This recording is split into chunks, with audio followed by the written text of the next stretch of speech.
Welcome back to BBVN online classes. In the series of question answers, the next question is how is foreign की command different from primary की command? कि कैसे आपकी foreign की command है वो primary की से क्या होगी different होगी. तो देखिए जैसे मैंने आपको नोट्स के अंदर बता रखा है कि आपको दोनों जो भी कमांड है उसका क्या देना है, यहाँ पे एक एग्जांपल देना है. तो अगर जनरली अपन कहें कि भाई प्राइमरी की क्या होती है, use to uniquely identify row in a table. Table के अंदर रो को यूनिकली आइडेंटिफाई करने के लिए काम में आती है. और साथ ही क्या है, यूनिक प्लस नॉट नल, एक ऐसी की जो जिसमें यूनिक वैल्यू आती है और साथ में उसमें नल नहीं आता. ठीक है. फॉरेन की बात करें, use to ensure referential integrity of data. ये क्या करती है, रेफरेंशियल इंटीग्रिटी को क्या करती है, एंश्योर करती है. यहाँ पे रेफरेंशियल का मतलब क्या है, it is a system of rules that DBMS use to ensure that relationship between record in related tables are valid. कि रिलेटेड टेबल है, जो टेबल एक दूसरे से रिलेटेड है, उनमें जो रिलेशन है वो वैलिड हो. And the user don't accidentally delete और चेंज रिलेटेड डेटा. और यूजर हो वो जो डेटा को एक्सीडेंटली अपन कह सकते हैं कि वो उसको डिलीट या चेंज ना हो वो डेटा. ठीक है. अब अगर जनरली अपन बात करें कि भाई प्राइमरी की और फॉरेन की कमांड में क्या डिफरेंस है, तो देखिए मैं आपको बता देता हूँ. यहाँ पे अगर अपन को प्राइमरी की और फॉरेन की बनाना है तो जनरली अपन ऑल्टर से बना सकते हैं. तो देखिए ये यहाँ पे एग्जाम्पल दे रखा है फॉरेन की.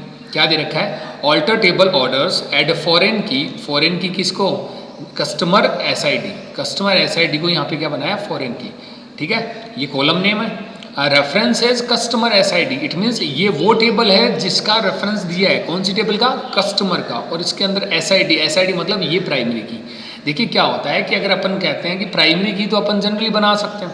अगर फॉरेन की बनाना है तो उसको पहले किसी न किसी अदर टेबल की प्राइमरी की से क्या करना होगा, यहाँ पे अपन को कनेक्ट करना होगा, या अपन कह सकते हैं रेफरेंस देना होगा.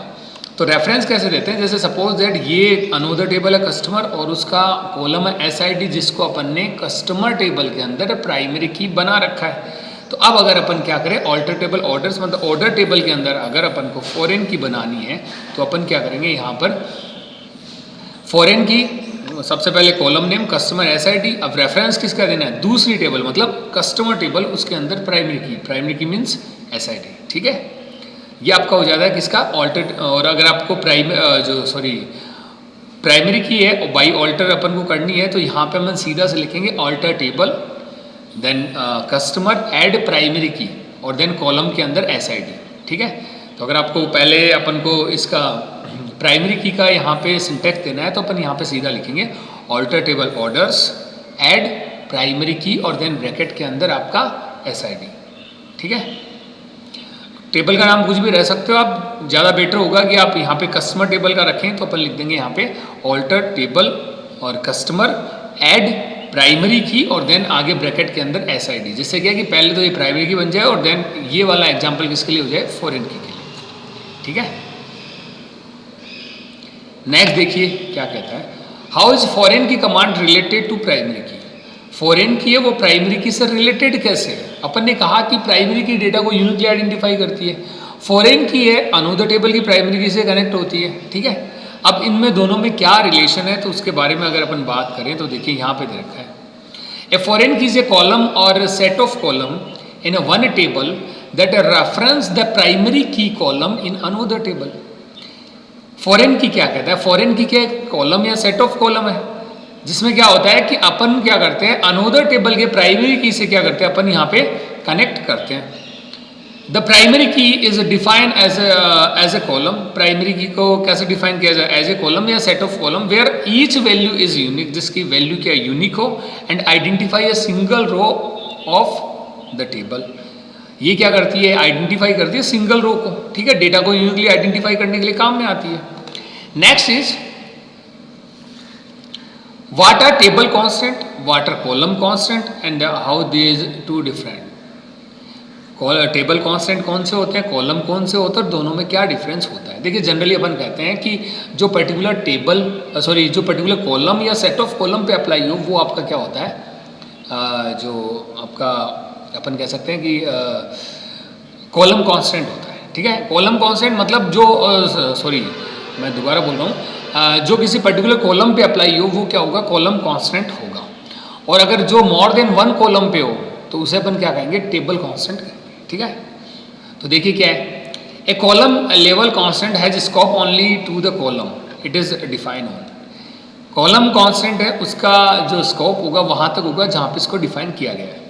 ए table level constant can see one और more column in the table. The major difference between two that is of scope. दोनों में डिफरेंस क्या होता है, इसके स्कोप का होता है। तो जनरली अपन ये कहते हैं जो एक सिंगल कॉलम पे अप्लाई होता है वो क्या होता है आपका कॉलम कांस्टेंट, और जो मोर देन वन कॉलम पे अप्लाई होता है वो आपका क्या होता है, टेबल कांस्टेंट। ठीक है, और दोनों का स्कोप डिफरेंट होता है। नेक्स्ट ये कंप्लीट हो गया आपका। नेक्स्ट आपका आता है, ये मैंने आपको बता दिया है कि वैसे इसका आंसर यहाँ पे दे रखा है, सॉरी इसका आंसर आपको दे रखा है इंसर्ट ऑल दोज रिकॉर्ड। हाँ जी, ये आपको यहाँ पे दे रखा है insert into pending. Pending table में करना है। देखिए ये क्या कहता है कि एक टेबल से डेटा अपन को क्या करना है, उठाना, और देन सेकंड टेबल के अंदर अपन उसको इंसर्ट करना है। तो अपन क्या करेंगे, देखिए ये क्या कह रहा है, insert all those record of table account. Account जो टेबल है उससे सारे के सारे डेटा किस में डालने अपन को, pending table. Where amount outstanding is more than 10,000, जिसका अमाउंट है वो 10,000 से ज़्यादा हो तो उसको अपन को किस में डालना, पेंडिंग में। तो उठाना कहाँ से है, अकाउंट टेबल से, डालना कहाँ पे, पेंडिंग में। तो देखिए क्या है, insert into pending. Insert into pending, अब कहाँ से डालना है, सेलेक्ट स्टार फ्रॉम अकाउंट्स। तो इंसर्ट इनटू तो पेंडिंग कर दिया, सेलेक्ट स्टार फ्रॉम अकाउंट, और where amount outstanding greater than 10,000, ये अपन ने कंडीशन लगा दी। ठीक है, नेक्स्ट ये कहता है, ये मैं 12 क्वेश्चन आपको बता चुका हूँ। ठीक है, 10% सैलरी इंक्रीज करनी है। नेक्स्ट आपका ये भी मैं आपको 13 क्वेश्चन भी आपको बता चुका हूँ, 14 भी यहाँ पे बता चुका हूँ। ठीक है, नेक्स्ट आपका आता है, वो आता है डिफ्रेंशिएट बिटवीन। अब देखिए डिफरेंस किस में करना है, ड्रॉप टेबल और ड्रॉप डेटाबेस।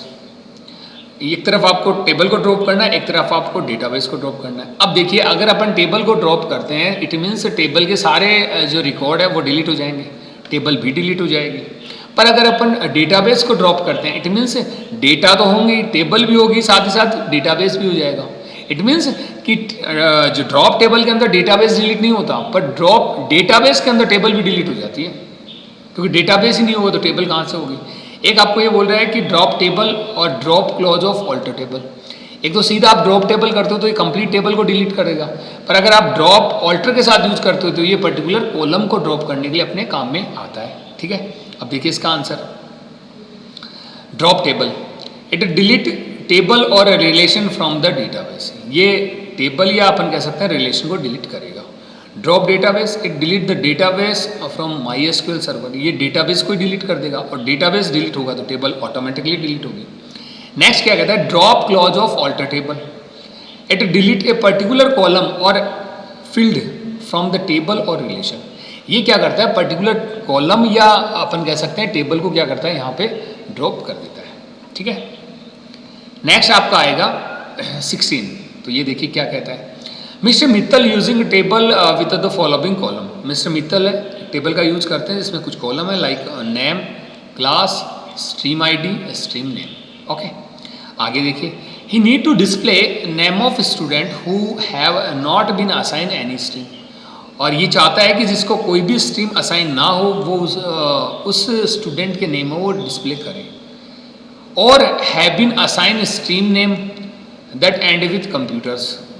और साथ ही साथ ये कह रहा है कि जिसका जो स्ट्रीम नेम है वो कंप्यूटर से एंड होता हो वो भी यहाँ पे आए। तो देखिए अब इसमें अपन को नीचे कमांड दे रखे, इसमें एरर अपन को फाइंड करनी है। तो देखिए क्या error, select name comma class from student, इसमें कोई दिक्कत नहीं है। Where stream name equal null दे रखा है। देखिए नल के साथ कभी भी इक्वल नहीं आता, तो यहाँ पे क्या आएगा, इज आएगा। क्या आएगा, इज। इक्वल किसी का क्या आएगा, इज आएगा। तो इसको आपको करेक्ट करके लिखना है। और स्ट्रीम नेम, अब यहाँ पे भी इसने क्या करेगा, इक्वल। जब भी अपन कोई पैटर्न सर्चिंग करते हैं तो मैंने आपको बताया कि यहाँ पे लाइक कीवर्ड का यूज होगा, क्योंकि यहाँ पे अपन क्या यूज कर रहे हैं, परसेंटेज या अंडरस्कोर। तो परसेंटेज या अंडरस्कोर ऐसा कोई अपन यूज करें तो वहाँ पे अपन क्या करते हैं, लाइक का यूज करते हैं, क्योंकि ये क्या है, पैटर्न सर्चिंग। तो यहाँ पे देखिए फर्स्ट जो नल है तो यहाँ पे भी यहाँ पे आएगा इज, और सेकंड फर्स्ट जो इक्वल है यहाँ पे आएगा इज, और सेकंड जो इक्वल है यहाँ पे क्या आएगा, लाइक कीवर्ड। ठीक है, नेक्स्ट आपका दे रखा है, देखिए क्या दे रखा है, तो ये आपको करेक्ट करके इसको लिखना है। नेक्स्ट दे रखा है 17 question, the doc name column of a table hospital is given below. Hospital table name है और यहाँ पे क्या है, डॉक नेम कॉलम नेम है, ठीक है। अब ये कुछ कंडीशन बताएगा, उसके अकॉर्डिंग अपन को क्या करना है, यहाँ पे आंसर देना है। Select doc name from hospital where doc name like और देन %v। देखिए यहाँ पे भी क्या पैटर्न सर्चिंग है तो लाइक कीवर्ड का यूज किया गया है। इसका अपन को यहाँ पे आउटपुट देना है। ये बोल रहा है कि select doc name, it means लेना तो डॉक नेम है, कहाँ से, हॉस्पिटल टेबल से। वेयर कहाँ पे, कंडीशन क्या होगी, doc name like %v। It means जिसके लास्ट में वी आता हो। देखिए अपन ने अभी पहले जो क्वेश्चन किया था इसमें क्या किया था कि जिसका एंड है वो किसके साथ होता हो, कंप्यूटर के साथ होता हो, तो वही स्ट्रीम नेम लेना है। तो यहाँ पर ने क्या किया, % और देन कंप्यूटर्स, कि पहले कुछ भी हो लास्ट में क्या होना चाहिए, कंप्यूटर। वैसे ये दे रखा है कि पहले कुछ भी हो लास्ट में वी होना चाहिए, कहाँ पे, डॉक नेम में। तो देखिए अगर अपने पास जो डॉक नेम दे रखे हैं यहाँ पे, इसमें लास्ट में वी किसके आता है, संजीव के आता है। तो आंसर में क्या आएगा, ये आएगा डॉक नेम और देन संजीव। ये आपको आंसर में मिलेगा। और आपको हूबहू ऐसे ही करना है, क्योंकि जब भी कॉलम शो होता है तो ये डैश डैश ऐसे ही शो होता है, ठीक है। नेक्स्ट आपका आता है, वो आता है select doc name from hospital where doc name like %e%। अब इसमें कंडीशन क्या है, लेना तो डॉक नेम ही है, कहाँ से, हॉस्पिटल से। Where doc name like %e%। It means बीच में कहीं भी ई होना चाहिए, बाकी आगे पीछे कहीं भी हो, ठीक है। तो अगर अपन कहें कि इसमें कहाँ कहाँ ई आता है, तो एक तो दीपक में ई आता है और एक संजीव में ई आता है, ठीक है, दोनों में आता है। तो यहाँ पे जो आंसर आएगा वो क्या आएगा, डॉक नेम एंड दीपक और क्या आएगा, संजीव। ओके, तो ये फर्स्ट और सेकंड का अपना आंसर कंप्लीट हो जाता है। ओके, अब यहाँ पे अगर अपन देखें तो देखिए नेक्स्ट क्वेश्चन क्या कहता है, सार्थक a student of class 12th created a table class. सार्थक ने एक टेबल बनाया class, grade is a one of column of this table. और वो किसके अंदर है, आपके जो ग्रेड है एक कॉलम है इस टेबल के अंदर, ठीक है। To find the detail of student whose grade not been entered, जिसकी ग्रेड इंटर्ड नहीं की गई है उसकी डिटेल अपन को लेनी है। He wrote following the MySQL query, ये कुछ लिख रहे हैं, which did not give the desire result, और ये डिजायर रिजल्ट नहीं दे रहा है। तो इसमें क्या एरर है, तो देखिए सेलेक्ट स्टार फ्रॉम क्लास, ये प्रॉपर है। वेयर ग्रेड इक्वल नल, अब मैंने अभी कहा कि नल के साथ क्या नहीं आता, इक्वल साइन नहीं आता, और साथ ही साथ क्या नहीं आएगा, यहाँ पे ये जो दे रखे हैं आपको डबल कोटेशन, ये भी नहीं आएंगे। नल के साथ ये डबल कोटेशन भी नहीं आएंगे, ठीक है। तो आपको यहाँ पे करना है इज, इक्वल की जगह क्या करना है, इज, और उसके आगे अपन को क्या लिखना है, सीधा नल लिखना है, डबल कोटेशन का यूज नहीं करना है, ठीक है। पहले भी अगर क्वेश्चन में दिया हो तो देखिए यहाँ पे नहीं दे रखा, ठीक है।